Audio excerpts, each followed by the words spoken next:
trust is hard to repair. And as we heard in the news there, in the wake of the Hayne Royal Commission, it is a long road ahead for the banks. For Taking Stock tonight, we've got Scott Phillips with us from The Motley Fool, and also with us tonight, Shivani Gopal, founder of The Remarkable Woman.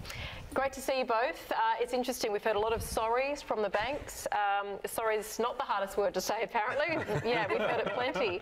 Shivani, it's interesting, it doesn't seem to mean much to consumers. What do you make of that? Yeah, it is interesting. I think with the banks, people aren't questioning banks' capabilities. What they're really questioning is their ethics. And with banks having to say sorry so many times, I think it's the famous cliche, right? Too little, too late. And do you really mean it? Because you seem to be making the same mistake over and over again.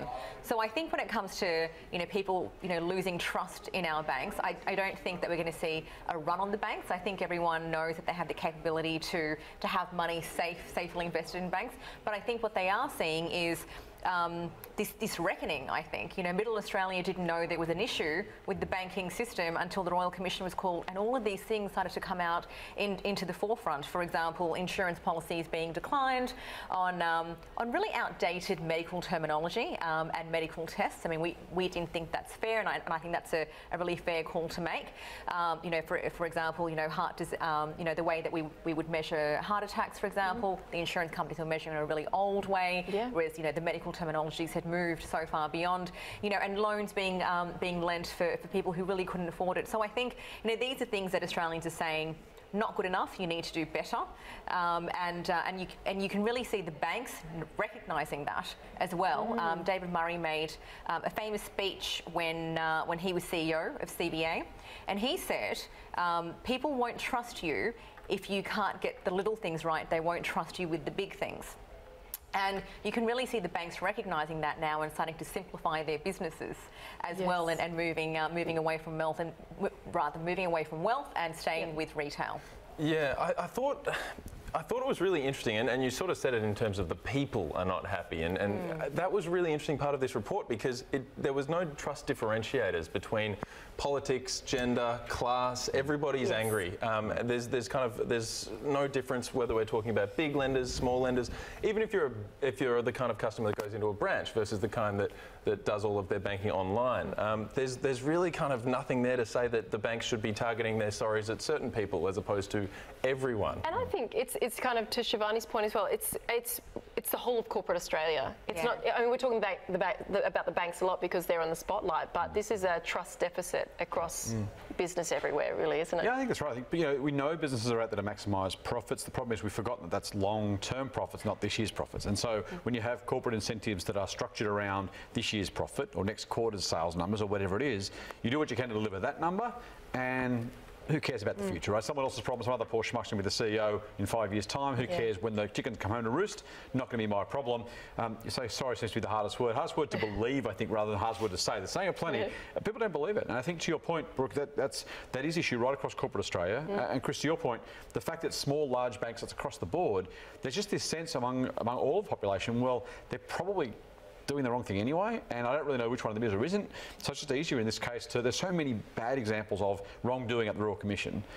Trying to believe that maybe some of them are right is the hardest part, because there is so much, so broad is the bad news. It's easier to believe everyone's doing the wrong thing rather than try and find those people who are trying desperately to do the right thing. And maybe there's too few of them, or maybe it's just a case of the big banks, to Shivani's point and others, there's just too many bits of bad news coming. It'll take a long time before we start to see that action. Again, not the apology, but when it's backed up with something, as we know, apologies only work when they come with, and here's what we're doing differently. Well, and there isn't enough of that yet. I think sorry, Shivani. When you said that, I was just thinking, goodness, the rebranding strategy that banks will have to do to get rid of the rhetoric and get rid of the corporate speak. And again, to your point, Brooke, it isn't just banks. It is, it is so many large corporates where they talk about something really, so plain and simple, we care about customers, we put our customers first, and you just hear it and it's all tokenism. And I think back to Ian Narev talking on that really famous Four Corners episode that we saw when, following off the back of Adele Ferguson's investigation into the wealth industry and insurance. And he talks just about, putting customers first and, and doing the right thing, but it had no substance behind it. Yep. So I think banks are going to have to be very careful around their marketing strategy and be real and start to promote the good things that they're doing, but get away from the rhetoric.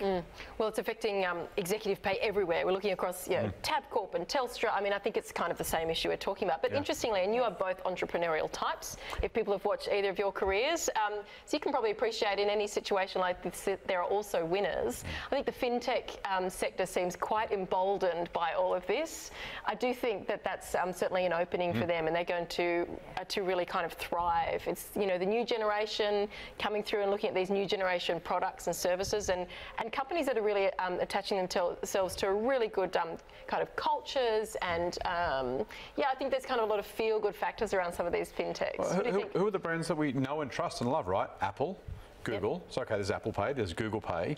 All of a sudden, you're starting to see there's people that were kind of tech names. Now, all of a sudden, they're in financial services. And you're talking about fintech.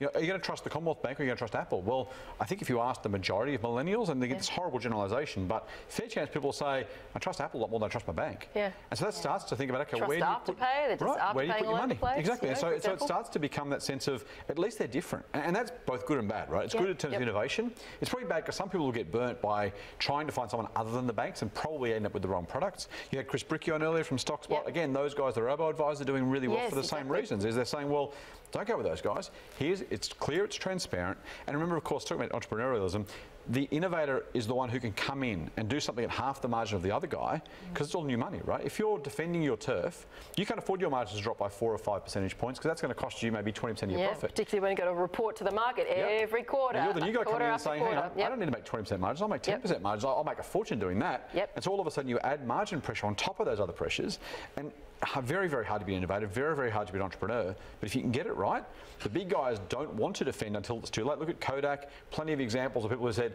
no thanks, I want to protect my current business. I'm not going to digital cameras, I want to protect my film business. What happens? You get overtaken. I think it was Ernst & Young saying today, I mean, this puts innovation 12, 18 months away for the banks. They're just not going to be able to afford it apart from anything else. Anyway.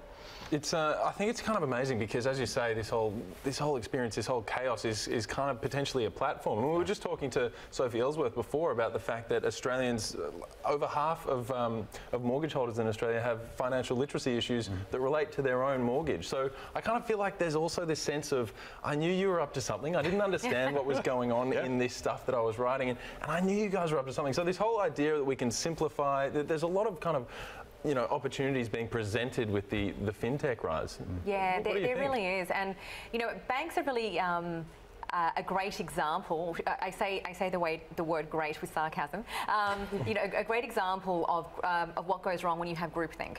And they've always followed the same sort of corporate model. They've had similar executives, and of course they've got huge gender pay gap issues at the executive level, not pay gap, gender leadership issues at the executive level. So they've had this real lack of innovation and creativity. And when you've got someone who is so ingrained in groupthink, it makes it really ripe for disruption. And so hence why we're seeing so many fintech providers come out there and say, hey, we're friendly, you can trust us, and why don't you invest in us? And people are starting to build relationships with those institutions. So banks certainly have a long way to go to repair those relationships, because not just the mortgages as well, it's the credit cards as well. People tend not to know the financial impacts of their credit card repayments over a long-term period, and just how much they're paying if they just keep paying a minimum repayment rather than paying off the full balance. Very few people do it. As Brooke said before, you are both entrepreneurially minded, and there was another thing that came across our desk today that we found pretty interesting, and that is a report that stated that more than half of Aussies say it is their dream to start a business or a side hustle, but fear of failure and tall poppy syndrome is stopping them. Is that something that Scott, that you've ever kind of come up against? Yeah, Shivani's the expert on this one, but I'll add a couple of thoughts first. I think the thing is, when it comes to entrepreneurial and starting businesses, entrepreneurialism and starting businesses, in the US, having started, this again, generalizations, having started and failed at a business is a mark of respect, a mark of having had a go of, you kind of expected to do that, right? And we know that businesses fail. In Australia, we don't yet have exactly the same sort of culture, and so people who kind of start those businesses and fail, you're more likely to be seen as a failure or you've done something wrong. In the US, the market having tried and failed is, okay, I'll try again. I'll do it again. And so the failures don't count against you in the same way, particularly amongst the VC crowd, amongst private equity. If you're starting a second or third business having failed, you're getting closer to the goal in the US. Here, it's like, well, you've had a failure, I guess we'll move on and try somebody else. Exactly. Yeah. Shivani, as mentioned, you're our career expert here. Please, what do you think? Yeah, goodness, so much to say. How much time have I got? So the thing with Australians is our vernacular actually works against us here. We say fair enough, fair go so often that it makes us have a great level of pride in how down to earth we are. But when we have so much affinity with being down to earth, we're also pushing the average down and saying, if I'm going to stay at this level, I want you to do so too. So a lot of that is happening in Australia where people don't talk about their ambitions because they're really worried about how that may make me seem. But the interesting thing about ambition is it's contagious. So if you talk about your ambitions regularly enough, you're going to normalise it. So right now, ambition is being seen as a dirty word, particularly for women.